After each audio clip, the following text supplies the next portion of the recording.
Thank you very much for being here today. Could you please introduce yourself, including your name, job, area of expertise, and role in this event? Thank you for the invitation. My name is Mathilde Konstantopoulou, and I'm advisor on European territorial cooperation issues to the Special Secretary for the Management of the ERDF and Cohesion Fund programs. I'm also the EU SER, the European Strategy for the Adriatic and Ionian region, Deputy National Coordinator for the European Structural and Investment Funds, and Project Coordinator for the EU SER Facility Point, representing Greece in this strategic project.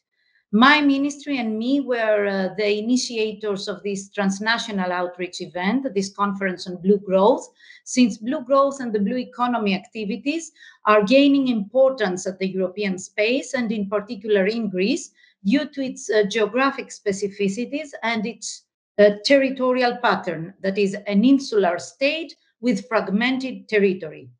As the monitoring committee member representing Greece to the ESPON program as well, I considered blue growth an ideal thematic to raise awareness on blue issues and, of course, increase the visibility of the ESPON program in Greece.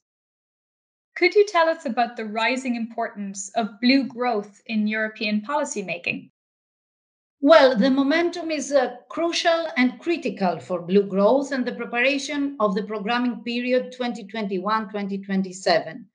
While the whole European Union is considering its reconstruction and recovery from the pandemic COVID-19 crisis, blue economy offers potential for sustainable development towards a future with a neutral carbon footprint. Blue economy covers a wide range of activities linked to the seas and the coastal lines and can provide always combined to social and environmental measures and activities, an integrated functional approach, solution, we could also say, to boost local economic development, empower local prosperity by providing food, energy, transportation, and quality of life to the people. Coming to our reality, the Mediterranean Sea is the most polluted sea in the European Union and the most vulnerable one to climate change, environmental degradation, while the uneven and intensified use of the sea and the coastal zones adds burden to the sustainability of the Mediterranean area. To address these challenges related to the sea and to the ocean in a wider context, environment and climate, but also to improve the prosperity of the European citizens for the present and the future generations, the Mediterranean countries in particular are called upon to design a blue transition capable of contributing to the objectives of the European Green Deal, setting the conditions for the realization of the vision of zero carbon footprint and zero plastic waste. Our Deputy Minister, Mr. Ioannis Tsakiris, quoted in his welcome speech at the conference the Commissioner's words that we need to add blue to green for 21-27, and consequently, we must also add green to blue.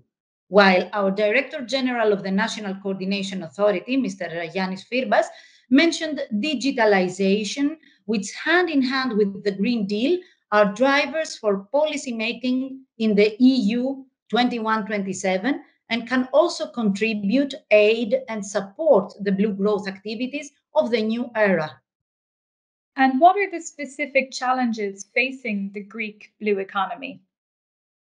Well, as our Secretary General for Public Investments and ESPA, that is the partnership agreement, Mr. Dimitris Kalkos stressed, blue growth does not only refer to established sectors such as coastal tourism, port activities, maritime transport, fisheries, and entrepreneurship at small scale that deals exclusively with fish products, but it also refers to offshore wind energy, shipbuilding and repair, living marine resources such as fisheries, biotechnologies, aquaculture, and non-living resources such as oil, gas, and other minerals in the sea.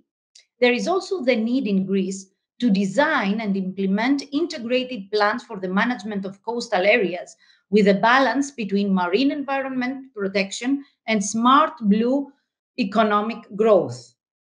As the Hellenic Center for Marine Research suggests in its numerous studies, the Greek blue economy should focus on the breeding of new species of fish in Mediterranean aquaculture farms, the development of renewable marine energy resources, the development of marine biotechnology as a source of a sustainable insular economy, stressing the insular part of the territory, and new forms of an integrated monitoring and management of the sea and the coastal zones. Maritime special planning, therefore, needs to be put into implementation, while the multi-use of the sea, and in our case the Mediterranean Sea, is a necessity, since the competitive demands for the allocation of the maritime space leads to conflicts and contradictory interests for the parties involved. I will come back to that later. And could you tell us more about the lessons learned at the European and the local level from other regions and good practices that this conference brought forward? Well, it was important that what the Vice Governor of Crete, Dr. George Alexakis, stressed that when designing policies, especially a central national government, the regional aspect should be taken into consideration and regions should not be neglected. The same spirit was shared by the Secretary General from the Ministry of Maritime Affairs and Insular Policy, Mr. Manolis Koutoulakis, who, when setting the framework of new activities based on the Bill for Maritime Policy his ministry has introduced, insisted on local-based strategies, place-based approaches, while emphasizing that one size fits all is no longer a viable solution when preparing strategies and policies, especially for the blue growth sector. The Blue Living Labs, elaborated by Professor Stefanidis at a different panel, the lead partner of Blue Phasma project, is innovative within the context of a project dealing with the innovative idea trying to capitalize results from local stakeholders, actors, enables at transnational level in order to shift management in fishing aquaculture towards innovation in circular economy and economic change. Blue Living Labs integrate research and innovation, another field where there is too much space for work. So, research and innovation. Blue Living Labs create open innovation ecosystems focused on circularity and enhance effective synergies between businesses, research bodies, and public authorities.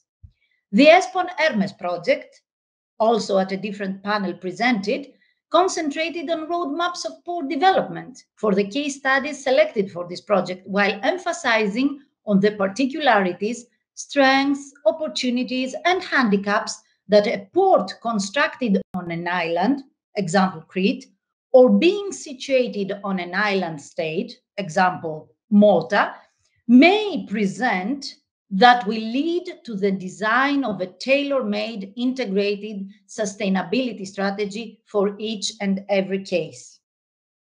What is your opinion on these findings and what could be expanded on? Well, the offshore wind development in Greece presents potential, and the development of the regulatory framework in Greece, as presented by Mr. Antonis Marinos, head of office of the Secretary General for Energy and Mineral Resources from the Line Ministry, will set the basis for implementation of these activities in combination with the initiative of the Greco Islands, that is, Green Ecological Islands, which will further convert the issue of insularity to an asset for activities linked to offshore wind energy. The energy transition in smart seas is really an innovative idea as presented by Mrs. Ivana Lukic, also suggesting ways to exploit, from a touristic point of view, floating platforms of energy production that are no longer in use. But this idea cannot be implemented in all seas, and that's the interesting part of it. Due to the geographical specificities and territorial particularities of some seas, as well as the weather conditions that may prevail where such a platform was to be installed, or in cases where a maritime country does not have such installations due to its national legislative or regulatory framework. However, such a project is innovative, providing a view into the future and giving food for thought for the development of similar or other ideas in this field of activities, a very promising field of activities, implemented also on new territories. After this conference, what are the next steps in creating a concrete and efficient outline for an innovative blue growth policy strategy in Greece? Well, the die is already cast, and at all levels of governance, the importance of a blue growth strategy is understood, and elements of the strategy are included in the strategic documents of the partnership agreement and the operational programs in Greece, sectoral, regional, and cooperation ones.